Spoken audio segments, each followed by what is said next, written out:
Well, today is the launch of the 16 days of activism for no violence against women and children, observed annually from the 25th to the 10th of December. It seeks to create awareness around gender-based violence. Later this morning, President Jacob Zuma is expected to address the main launch at the Nelson Mandela University in Port Elizabeth.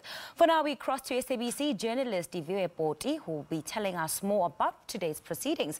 Let's now cross to her live. Thank you so much, Pearl. What I can tell you is that the program should start, well, the official program, round about 10 o'clock.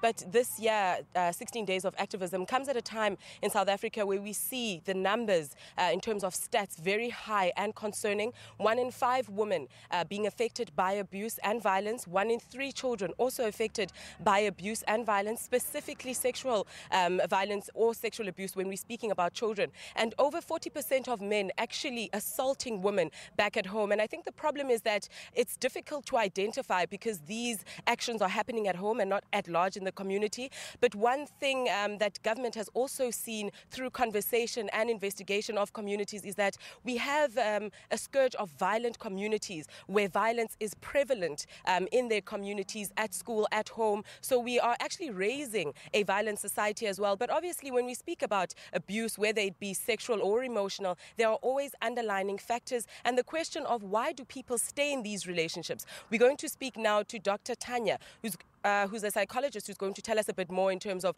what are the underlying factors when we speak of these communities and why are we seeing a violent scourge in our communities and having our children being affected. I mean, 1 in 3 cases of rape affecting children under the age of 18 is being reported 1 in 3 days. Yes. I think, there are a number of factors that we need to look at when we start exploring these issues, all of them which we can't actually speak about today. And I think also one thing to mention, when we speak about this and looking at the characteristics, it's no way in condoning the behaviors of the perpetrators.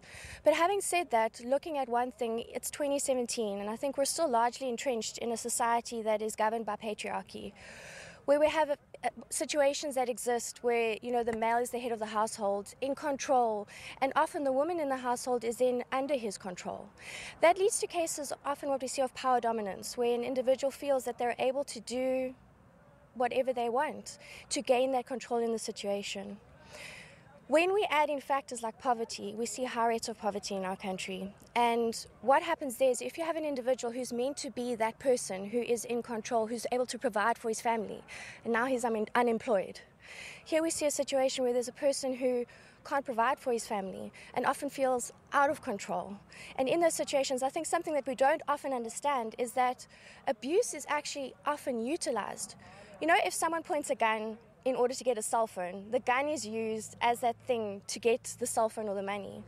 Often what we don't see is, for example, sex. In sexual abuse cases, it's not for gratification.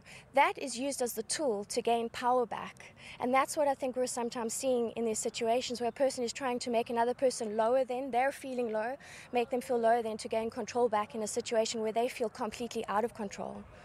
And then with the rates of poverty that are increasing, we often see things like substance abuse increasing. And we look at something specifically, for example, alcohol abuse.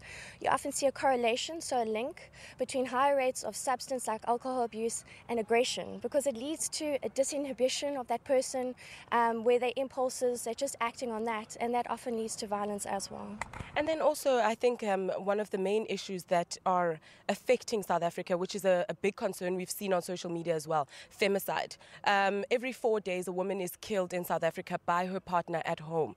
What do you think are some of the underlying factors there? I know we've spoken about poverty, and when we look at the stats, 1 in 6 women whom are in your most impoverished areas are affected by abuse. But femicide doesn't normally link with poverty or whether you're well off in terms of community. But what could we say maybe are the reasons why people stay in such relationships where they are being abused and it's not because of poverty or because of power?